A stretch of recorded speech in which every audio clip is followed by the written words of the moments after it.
Déjà, il faut peut-être expliquer ce qu'est le productivisme. Moi, je définis ça comme un modèle agricole, même si ça englobe d'autres choses, qui s'appuie sur une logique qui est d'augmenter de façon exponentielle les rendements, la production agricole, avec le recours important à des intrants de synthèse, pesticides, engrais, à des machines et avec moins de main-d'œuvre, globalement. Plus de dettes. C'est un corollaire. Normalement, non. Théoriquement, non, mais en fait, si. Sans se soucier, c'est un aspect aussi important, sans se soucier, au départ en tout cas, les choses ont évolué par la suite, mais sans se soucier, outre mesure, des conséquences néfastes de ces pratiques. Voilà, c'est ça le productivisme. Et effectivement, il y a cette idée du toujours plus. Donc produire toujours plus, avec moins de main-d'œuvre, produire toujours plus de denrées agricoles pour créer toujours plus de richesses. Après se pose la question du partage de ces richesses, avec éventuellement toujours plus d'intrants. Alors là, on est rentré dans une logique un peu différente aujourd'hui, mais on pourra y revenir. Toujours plus de machines et sur des surfaces toujours plus grandes. Donc là, c'est la logique aussi de l'agrandissement qui se met en place et qui a un rouleau compresseur qui ne s'est jamais arrêté finalement. Mais souvent, c'est compliqué aussi, parce qu'il y a une guerre des terres en fait qui s'est mise en place. Parfois, on attend que le voisin se casse la gueule pour pouvoir reprendre la ferme. Parfois, là, moi, je dis ça témoignage à l'appui, hein, je ne sors pas ça de la besace. Parfois, on fait en sorte aussi que le voisin se casse la gueule pour pouvoir reprendre sa ferme. Aujourd'hui, si tu veux, l'industrie agroalimentaire a réussi un hold-up génial, c'est-à-dire de dire au fond, les mecs, tout ce qui compte, tout ce qui est la gestion du sanitaire, ça va être nous. Et on va édicter des normes. Et ces normes, en fait, c'est extraordinaire, il n'y a que l'industrie agroalimentaire qui soit capable de les respecter. Et tu vois, ces normes sanitaires, on est en plein dedans, tu vois. Sauf que, regarde quand tu as l'affaire Lactalis qui explose. Regarde quand il y a cette histoire de lait contaminé pour les bébés. Bon, transparence. Là, à ce moment-là, on se rend compte que c'est du bullshit, ces normes sanitaires, si tu veux. Que, comme on est dans l'autocontrôle de l'industrie agroalimentaire par elle-même, et ben qu'est-ce qui se passe? Et ben d'autocontrôle foireux en autocontrôle foireux, ils sont toujours blancs comme neige alors qu'ils savent que le lait n'est pas net, tu vois ce que je veux dire? Et on est là-dedans. Et par contre, entre-temps, on aura fait crever tous les petits producteurs de lait cru en leur disant « Non, mais vous n'êtes jamais dans les clous, tu vois ?» Donc moi, ce qui m'embête, c'est que sous prétexte que, soi-disant, c'est pour sauver notre santé, on est en train de faire crever tout ce qu'on fait de mieux en France de petits producteurs, que notre santé, en même temps, elle n'est pas préservée. Parce que regarde, le fipronil dans les œufs. Non, mais le fipronil dans les œufs, c'est pas les œufs, sûr. Ouais, mais c'était pas des petits producteurs. Le fipronil qui est un antipoux. Un insecticide, c'est un antipoux. Donc si tu veux, et pourquoi il y a besoin d'antipoux? C'est parce que les poules sont tellement collées les unes aux autres qu'il y a des parasites. Parce qu'on est dans des univers concentrationnaires. Pourquoi il y a autant besoin de médicaments et d'antibiotiques dans les élevages porcins? Mais parce que c'est des univers concentrationnaires. Donc si tu veux, on crée la pathologie en ayant des élevages concentrationnaires, et après, si tu veux, on crée le problème, et après, on érige la norme sanitaire en disant « Non, mais on va tout résoudre ». L'élevage, la grippe aviaire, c'était la même histoire.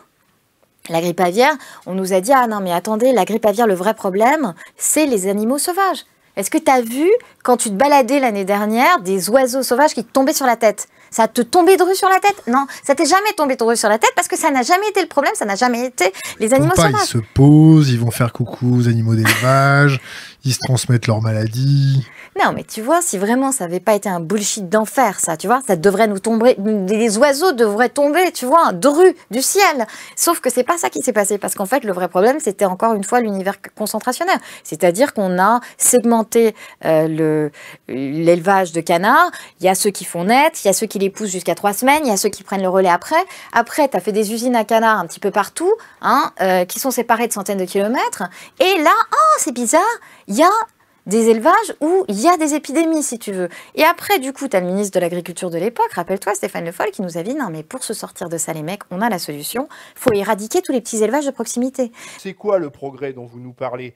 C'est le traité transatlantique TAFTA qui nous promet de nous nourrir avec des poulets javellisés ou du bœuf aux hormones, qui va nous faire importer massivement du soja et du maïs OGM, qui va nous interdire de produire des fromages au lait cru comme le Roquefort ou le Camembert. C'est votre agriculture raisonnée qui, sous l'ère du Grenelle de l'environnement signé en 2008, devait nous faire diminuer de moitié l'usage des pesticides en agriculture et qui, depuis 2008, a permis d'augmenter tous les ans un peu plus l'usage de pesticides en agriculture, qui fait que la France reste le 3e utilisateur mondial de pesticides au monde, après les États-Unis et l'Inde, qui sont quand même des pays un petit peu plus vastes que notre petit pays français, et qui fait surtout de la France le 1er utilisateur en doses par hectare de pesticides au monde. Est-ce que vous voulez qu'on reste aussi les champions du monde des cancers pour nos enfants? Oh, ça, ce n'est pas prouvé. C'est justement parce que c'est prouvé que j'ai quitté ce monde-là, que j'ai fait le choix de partir et de m'engager dans ma vie professionnelle, dans ma vie personnelle, dans l'intérêt supérieur des générations futures. Et j'ai l'habitude de dire que mon adage, c'est l'amour est le moteur et la colère que vous sentez tous, j'imagine, aujourd'hui, est le carburant. Ce modèle, il a créé des richesses. Ces richesses ont été en partie réparties, mais je pense qu'il y a eu une inégalité à l'évidence parce que tout le monde ne pouvait pas suivre le rythme en fait. Et c'est Gourvenec qui dit en 1976, il le dit en public, nous devons nous débarrasser des minables qui ne nous intéressent pas. C'est à ce prix et à ce prix seulement que nous gagnerons la bataille de la production, qui n'est jamais gagnée.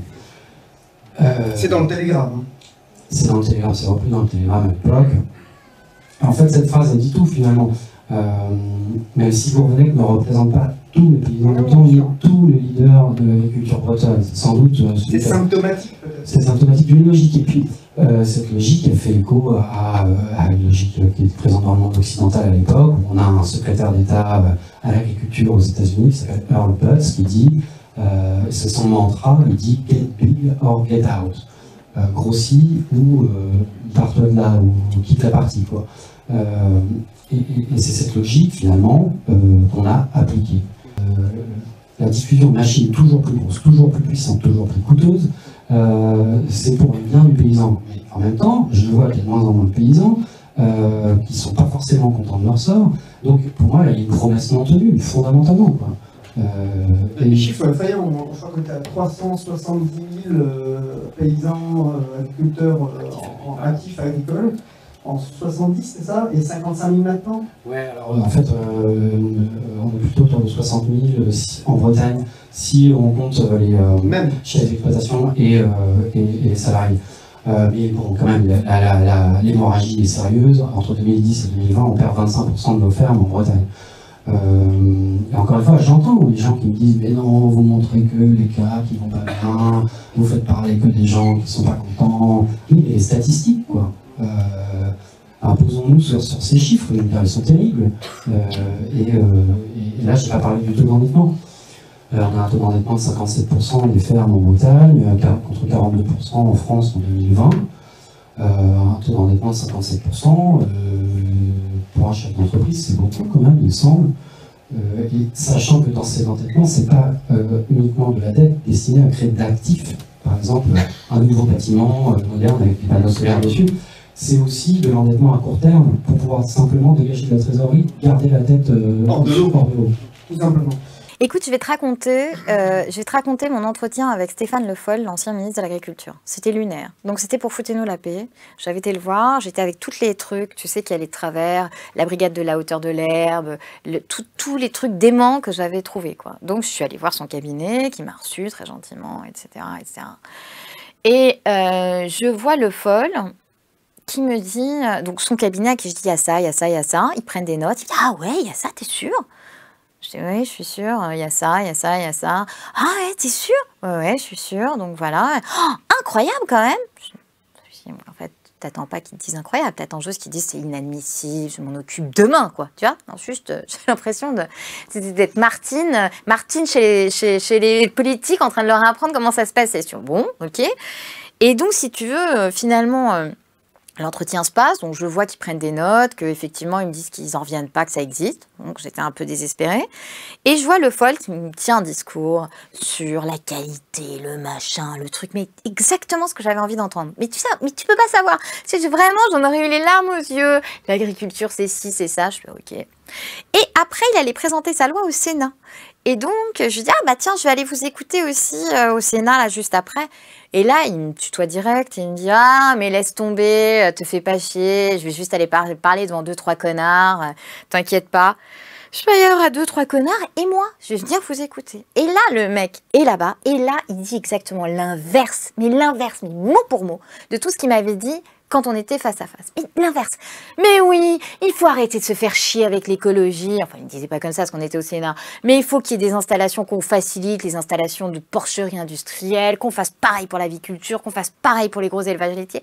Et là, si tu veux, j'ai eu comme l'impression que le sol se dérobait sous mes pas. C'est-à-dire que je pense pas être une ravie de la crèche et je pense pas, tu vois, être née de la dernière pluie. Mais malgré ça, si tu veux, ce truc de certains politiques, et je les mets pas tous dans le même panier, il y a des gens hyper courageux, voilà, mais que, tu vois, de te tenir le discours que tu as envie d'entendre et de tenir le discours inverse devant une autre, tu vois, communauté, pour reprendre vos... C'est un truc que je comprends pas, si tu veux, parce que voilà, parce que c'est pas possible, tu vois, et je pense qu'on en crève, et je pense que si le premier parti de France, en France, c'est l'abstentionnisme, et le second, c'est... comment ils s'appellent maintenant le Front National, je ne me rappelle plus, là. Enfin, le Rassemblement National, si tu veux, c'est pas pour rien. Écoute, c'est la guerre des terres, pas plus tard qu'il y a 2 semaines, on m'appelle, pas loin de chez moi, les mecs, ils ont tous acheté des robots, beaucoup sont passés en robots, la banque leur dit, bon, maintenant, il faut produire un peu plus parce qu'il faut rentabiliser, tu peux y aller, tu peux t'agrandir, et donc mon interlocuteur me dit, mais les gars sont en train de se battre littéralement pour 5 hectares. Quitte à faire pression les uns sur les autres sur le registre, écoute, tu me laisses ces 5 hectares, sinon moi je te fais envoyer la DSV, le service vétérinaire, je ne sais quoi. Voilà, ce genre de truc, quoi. Et dans certains cas, si j'en crois les témoignages que j'ai pu recueillir, ça s'arrête pas aux menaces, c'est-à-dire qu'on passe à la pratique. À l'acte, l'histoire de tanks dans lesquels on verse des produits... tank à lait, en fait, c'est ça. Oui, des antibiotiques dans le tank à lait ou des cheptels empoisonnés. Alors on n'a pas. Non, on ne porte pas plainte en plus, personne ne porte plainte. Ça dépend. On a certains cas où on a des éléments. Hein, moi je réfute les gens qui me disent qu'il n'y a jamais d'éléments, il n'y a pas de preuves, il n'y a rien. Dans le cas de Morgan Large, il y a des éléments. Dans le cas des menaces qui ont été taguées sur l'espace public contre Gérard Borvon, porte-parole des Verts en Bretagne dans les années 2000, on aura Tapo Borvon. Bon, c'est sur l'espace public, on a la photo. Dans le cas des menaces, des menaces qui ont été portées contre Bob Simon, qui est un militant environnemental du Nord Finistère, on lui a quand même fait des grands panneaux noirs en bord de la route, près de chez lui, avec un personnage en forme d'hermine pendu sous un gibet. Avec dessous Bob Simon égale la mort de la Bretagne, ou la mort de l'agriculture bretonne. Bon, c'est du concret, quoi. Ensuite, effectivement, il y a des gens qui portent plainte, pas forcément dans le monde paysan. Ce sont des plaintes qui aboutissent pas forcément, et souvent, il n'y a pas de plainte du tout, parce que quand on soupçonne d'avoir des antibiotiques dans le tank à lait, faut déjà trouver un laboratoire qui veut bien vous faire l'analyse, il faut avoir les moyens de faire l'analyse, il faut que le labo ne soit pas en conflit d'intérêt avec les personnes qui ont été potentiellement malveillantes envers vous. Il faut aussi avoir le temps, parce qu'on est dans sa journée de paysan, et que voilà, donc c'est pas simple tout ça. Et c'est pas seulement les gens qui s'opposent au système, c'est juste parfois ceux qui veulent juste sortir du système. Même là, ils sont eux-mêmes victimes comme ça, de menaces, de pression. Juste la volonté de sortir du système. Certains, pas tous, à l'évidence. J'en connais un certain nombre qui ont fait un pas de côté pour qui ça va très bien, à qui il n'y a rien arrivé. Ça dépend de l'endroit où on se trouve en Bretagne. Peut-être que c'est plus chaud autour de l'Odélac, Pontivy, Rostronin que dans le sud de l'Ille-et-Vilaine, par exemple. Ça dépend de l'époque, ça dépend s'il y a des mâles dominants dans la meute, ça dépend de plein de choses. Et effectivement, c'est pas systématique. Mais moi, il n'empêche, je pense qu'on ne peut pas faire l'économie de poser ces choses-là sur la table en disant Voilà, notamment il y a la question de ces gens qui ont essayé de quitter leur coopérative. Et qui sont surnommés les kamikazes. Les kamikazes, quand même, c'est pas anodin ça. Ouais. Et qui me disent, bah voilà, quand j'ai essayé de partir de ma COP, il m'est arrivé les pires misères, on a fait en sorte que j'en parte pas, quoi. Voilà. Là, sur la question du suicide, on voit du sursuicide, ce que les spécialistes appellent le sursuicide en agriculture au Brésil, on a vu en Inde, on voit aux États-Unis. La Bretagne est un cas d'école parce que déjà, comme on disait tout à l'heure, elle est péninsulaire, c'est presque une île, parce qu'elle a une histoire particulière, une culture particulière, et parce que finalement, elle est rentrée de plein pied dans l'ère industrielle par l'agro-industrie. Contrairement à d'autres régions qui avaient été industrialisées avec autre chose, par plus tôt, ou qui éventuellement ont fait d'autres choix. Les régions de montagne, c'est particulier. Alors, c'est une agriculture qui est parfois un peu patrimoniale et pas forcément très productive. Mais d'autres régions ont fait d'autres choix. Mais la Bretagne est vraiment rentrée de plein pied dans la modernité, à mon sens, par l'agro-industrie. Donc ça l'a façonné largement, en fait. Mais bon, puisqu'on a ici quand même des gens qui se préoccupent des algues vertes et bleues, et puis sur l'ensemble donc de la Bretagne, qui sont venus de loin, mon expérience, ma longue expérience, m'incite à dire que finalement, il faut changer de modèle agricole, et ça, c'est de la technique. Et changer comment? Eh bien, premièrement, si on fait de l'élevage de porc ou de volaille, mais en particulier de porc, eh bien, il faut absolument arriver à loger ces animaux sur litière et non pas sur le fameux Coyobotis intégral, modèle hollandais, n'est-ce pas? Nos amis hollandais dans la salle, j'en ai discuté tout à l'heure. Hein, et ça a été une catastrophe quand, à partir des fin des années 60, on a adopté ce modèle hollandais de Coyobotis intégral pour faire du lisier. Et donc, il est de l'intérêt de nous tous et de l'environnement, mais aussi des éleveurs, de se reconvertir le plus vite possible à l'élevage sur litière. Par exemple, à Trébrivant, la fameuse porcherie maternité collective, si elle était faite sur litière, on n'aurait pas grand-chose à redire. Hein. Demain, il y a un atelier porcin à Plurien, hein, Plurien. Ben, c'est la même chose, les éleveurs ils vont raser leur ancien bâtiment, cause bien-être animal, mais ils vont reconstruire une porcherie sur caillebotis. Inadmissible. Inadmissible. Il faut qu'ils reconstruisent une porcherie sur paille. Alors l'autre volet extrêmement important, et qui nous a conduit aux algues vertes et aux algues bleues, c'est qu'on a depuis la fin des années 60 vulgarisé en Bretagne un modèle d'alimentation des bovins, système fourrager basé quasiment uniquement sur le maïs fourrage et le soja importé. C'est une catastrophe écologique et économique et sociale. Et donc, si on veut changer les choses, c'est aussi d'abandonner ce maïs fourrage pour revenir au bon sens, c'est-à-dire à nourrir nos herbivores, les vaches, avec de l'herbe, les vaches et les brebis, et non pas avec du maïs fourrage et du soja. Alors ça, c'est la force de frappe de notre réseau agriculture durable. Tous les gens qui sont dans le réseau et qui montrent aujourd'hui qu'ils gagnent un tiers de plus que les autres, c'est parce qu'ils se sont reconvertis justement à la prairie. Et non pas n'importe quelle prairie, à la prairie, ben, tout seigneur, tout honneur, méthode Pochon, n'est-ce pas? Les facultés de la terre avec un petit T, celles que nous les paysans tenons dans nos mains, la faculté de la terre avec un grand T, celle qui nous porte tous, sont saccagés par ce modèle agricole qui dévaste les équilibres, qui dévaste les ressources et l'eau en particulier, qui dévaste les biodiversités, qu'elles soient sauvages ou domestiques, et qui dévaste le climat et notre santé. N'importe quoi. Mais qui êtes-vous pour vous exalter de la sorte? Enfin, encore un de ces bobos écolos, marginal, chevelu, barbu, 68 heures attardé, ou un de ces citadins qui ne connaissent vraiment rien à l'agriculture et qui veut nous donner des leçons sur nos exploitations. On n'a pas le droit de faire rêver les gens, je suis désolée. Tous les paysans ne sont pas tous les agriculteurs ne sont pas des paysans. En revanche, tous les paysans sont des agriculteurs. Et j'aime à dire que je me refuse d'être un de ces exploitants qui exploitent la terre, qui exploitent les hommes, qui exploitent les animaux, sur une exploitation agricole. Je suis fier de me revendiquer paysan qui évolue sur une ferme. L'argent de la PAC, pour revenir à l'argent de la PAC. Aujourd'hui, il sert à sursubventionner une agriculture dont on paye les dommages collatéraux. Si demain, si tu veux, on fait payer, on est pollueur-payeur, si demain tu payes ce que vaut la dépollution de la flotte, ce que vaut le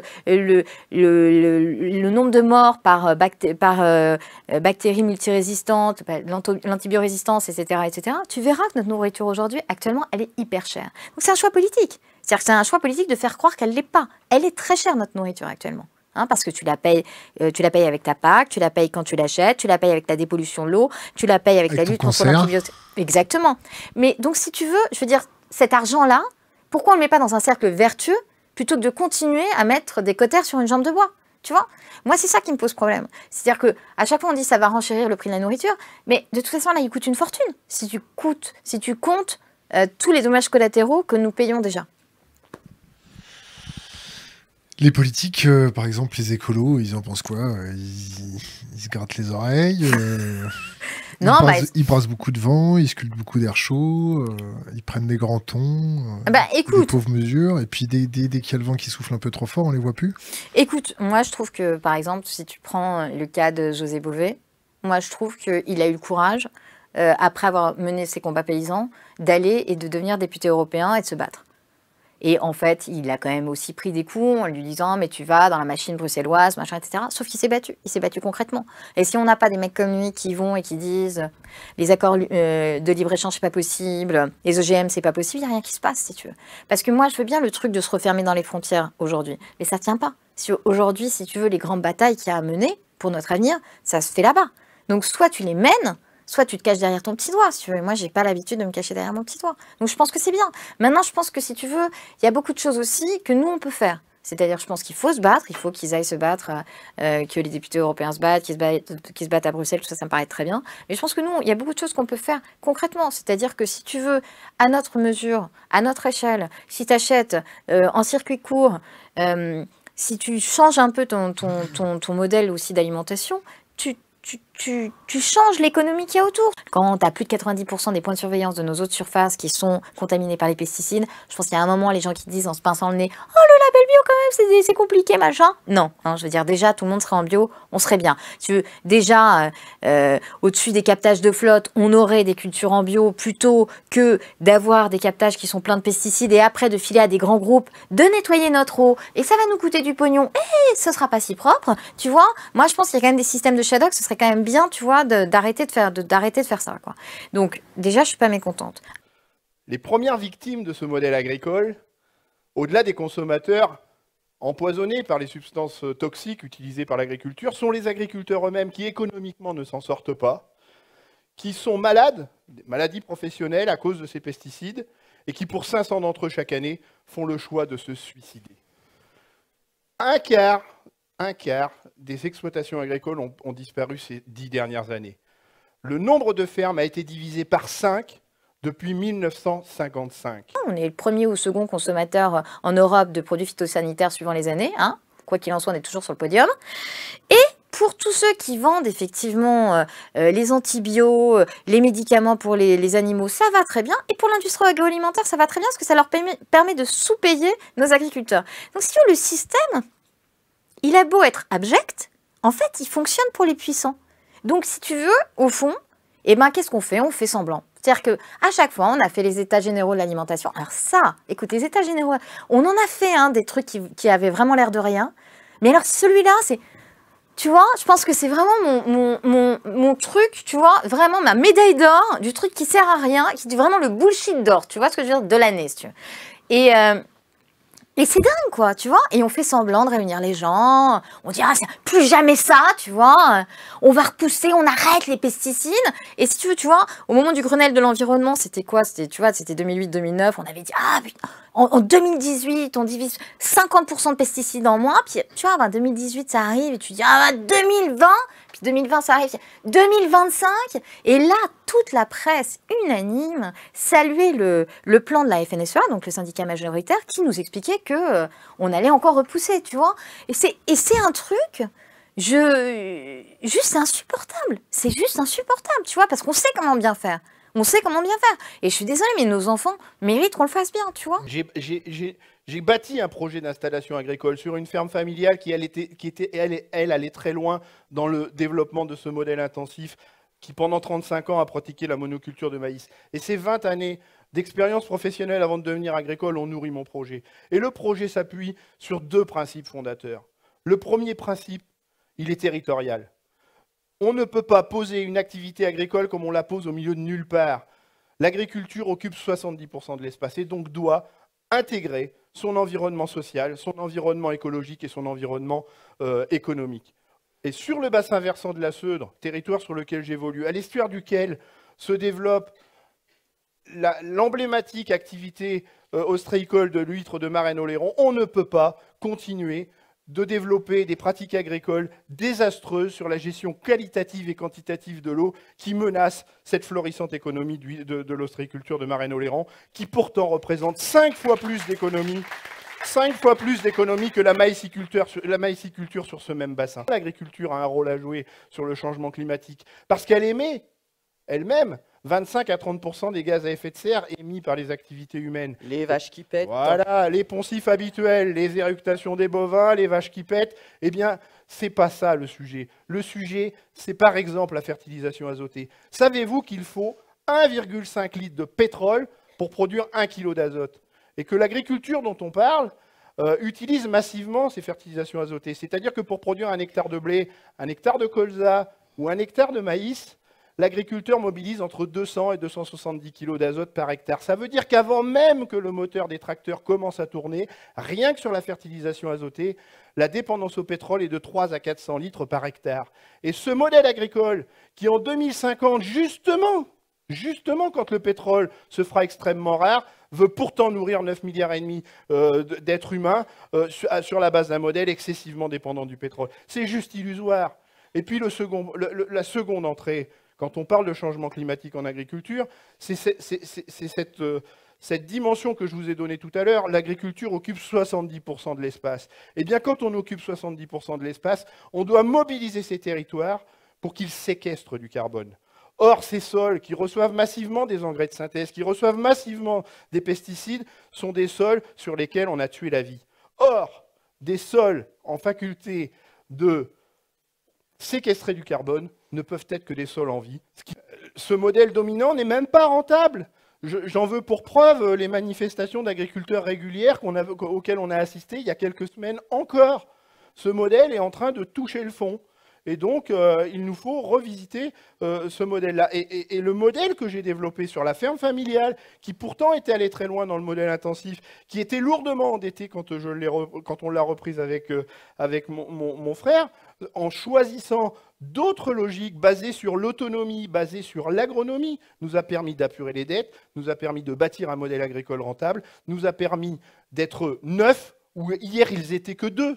Donc ce modèle est également économiquement pertinent. Il faut changer de paradigme et redécouvrir dans ce qu'on appelle le bon sens paysan, la faculté que peut avoir un bon paysan de mobiliser des ressources parfaitement gratuites et parfaitement inépuisables, que sont l'azote atmosphérique, que sont la lumière, que sont la vie des sols, que sont le carbone, et j'ai bien compris qu'il y en avait de plus en plus. Donc effectivement, on peut redéfinir une autre façon de produire, et on est beaucoup plus efficace dans ces logiques-là en produisant. En associant les arbres, vous allez me parler des solutions, j'imagine, en associant les arbres, par exemple à des cultures dans un modèle qu'on appelle agroforesterie. J'ai planté 5000 arbres par an sur ma ferme depuis 8 ans. Pendant que le modèle agricole dominant s'acharne à faire disparaître ces arbres, eh bien, en associant les arbres avec les productions végétales, on accroît la productivité hectare des parcelles de 40%. Et dans les territoires du Sud, là où les bouches attendent de la nourriture, ce modèle agronomique basé sur l'arbre permet d'augmenter la productivité hectare de 400%. Donc, c'est tout sauf un modèle qui affame. La révolution, c'est de nourrir des herbivores avec de l'herbe. Et avec des animaux de race locale. C'est pas possible, ça. Pour produire des aliments de qualité que sur ma ferme, on vend en vente directe à des tarifs moins élevés que les produits industriels que vous achetez au supermarché.